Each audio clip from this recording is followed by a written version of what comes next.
وجاءت سكرة الموت بالحق سكرة الموت بالحق ذلك ما كنت منه تحيد.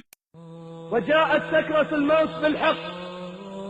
الحق أنك ستموت، الحق أنه ستأتيك ملائكة، إما ملائكة رحمة أو ملائكة عذاب.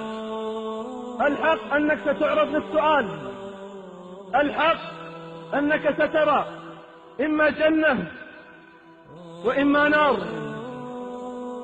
فكيف سيكون الحال وكيف سيكون السؤال؟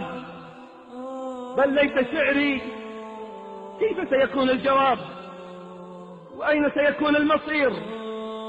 هل ترى مقعدك من الجنة أم ترى مقعدك من النار؟ إن ساكن الدنيا لابد أن يعلم أنه سينتقل من هذه الدار إلى دار أخرى. يا ساكن الدنيا إن مثواك القبر غدا، فماذا أعددت للقبر؟ إنه اختبار للتوحيد. من ربك؟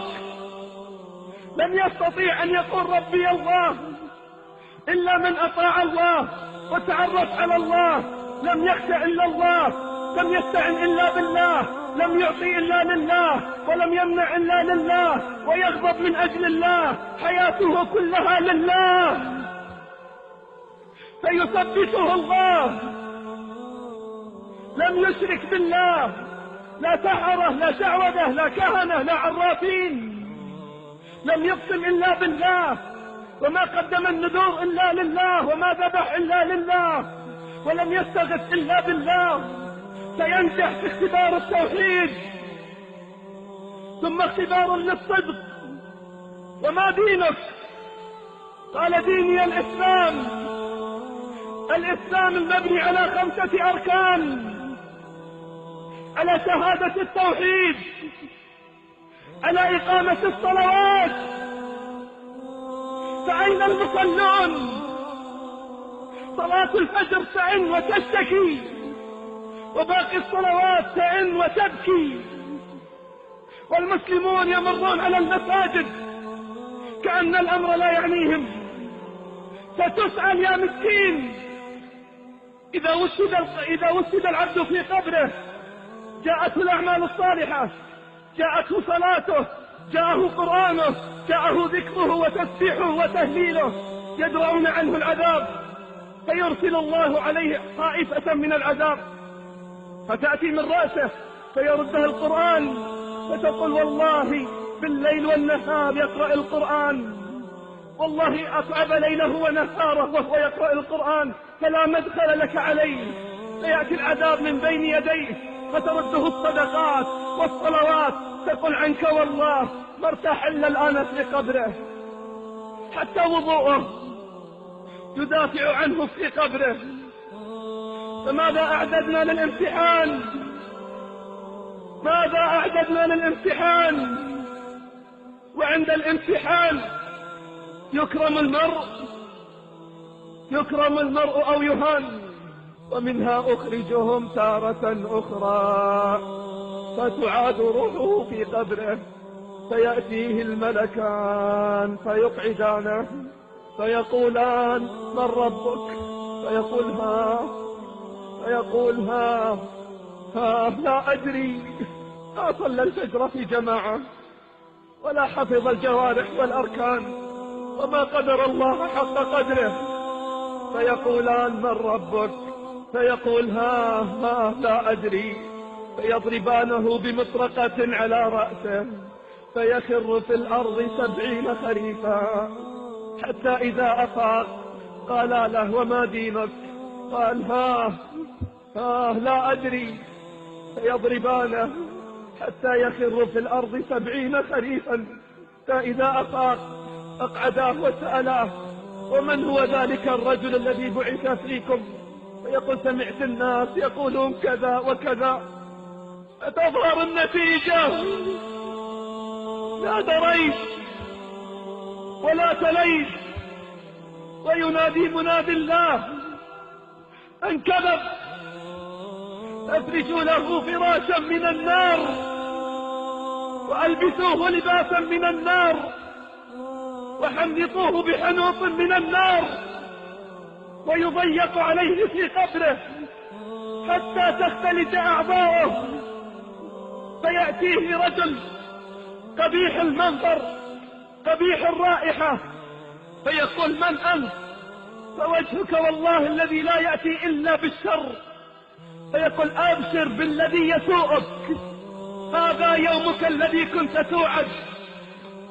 أنا عملك السيء، أنا عملك السيء، أنا تركك للصلوات، أنا نومك عن الفجر والعصريات، أنا الأغاني، أنا الربا، أنا الغيبة والنميمة، أنا السب واللعان، أنا الشاشات والقنوات. فيقول: من أنت؟ فوجهك والله الذي لا يأتي إلا بالشر. وقال الذين آمنوا إن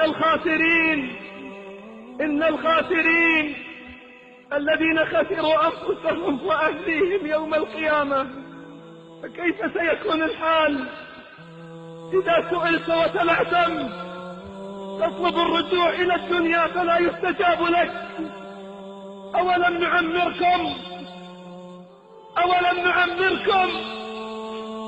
ما يتذكر فيه من تذكر وجاءكم النذير. ينادون بأعلى الصوت: رباه ارجعون، فلا يستجاب لهم، فيفتح له نافذة من النار فيأتيه من حرها وسمومها فيقال له: هذا مقعدك من النار. فيصيح بأعلى الصوت: ربي لا تقم الساعة، ربي لا تقم الساعة، ربي لا تقم الساعة. أنت الآن في فترة الإعداد للاختبار والامتحان. أسألك بالله العظيم لو جاءك ملك الموت اليوم ومن الذي يحول بينك وبينه؟ فهل أنت على أتم الاستعداد؟ هل أعددت للسؤال جوابا وللجواب صوابا؟ أسئلة 3 سأقرأها عليك، اكتبها عندك واستعن بمن تشاء حتى تحل هذه الأسئلة. من ربك؟ وما دينك؟ ومن هو ذلك الرجل الذي بعث فيكم؟ هذه هي الأسئلة، هذا هو الامتحان، وليست بامتحان الغد يدخلون ويروحون ويجيئون كيفما يشاءون. وصيتي لك وصية جبريل لمحمد صلى الله عليه وسلم. قال صلى الله عليه وسلم: أتاني جبريل فقال: يا محمد عش ما شئت فإنك ميت، وأحبب من شئت إنك مفارقه، واعمل ما شئت فإنك مجزي به، واعلم أن شرف المؤمن قيامه بالليل، وأن عزه استغناؤه عن الغير. رأيت أين العز؟ لا في الشاشات ولا في القنوات، لكن بالدعاء والتبرع في الظلم. طلبنا الدشوش، طلبنا الأطباق من المصلين مرات ومرات استعدادا للاختبار. ما الذي ألهى الناس عن الاستعداد للاختبار؟ ما الذي ألهاهم؟ أليست هي الشاشات والقنوات التي دمرت أخلاق البنين والبنات حتى أصبحت الأعراض والمحارم تنتهك في البيوت؟ من وجد خيرا في قبره فليحمد الله، ومن وجد دون ذلك فلا يلومن إلا نفسه. وما ظلمناهم ولكن كانوا أنفسهم يظلمون. ها نحن نكرر النداء، ها نحن نكرر النداء، ها نحن نكرر النداء استجيبوا لله وللرسول، أطيعوا الله ورسوله من قبل أن يأتي يوم لا مرد له من الله. ما لكم من ملجأ يومئذ وما لكم من نكير. استجيبوا لله. سنستقبل الأطباق مرة ثانية. استعد للاختبار. لا تلهكم أموالكم ولا أولادكم عن ذكر الله. لا تلهكم أموالكم ولا أولادكم عن ذكر الله.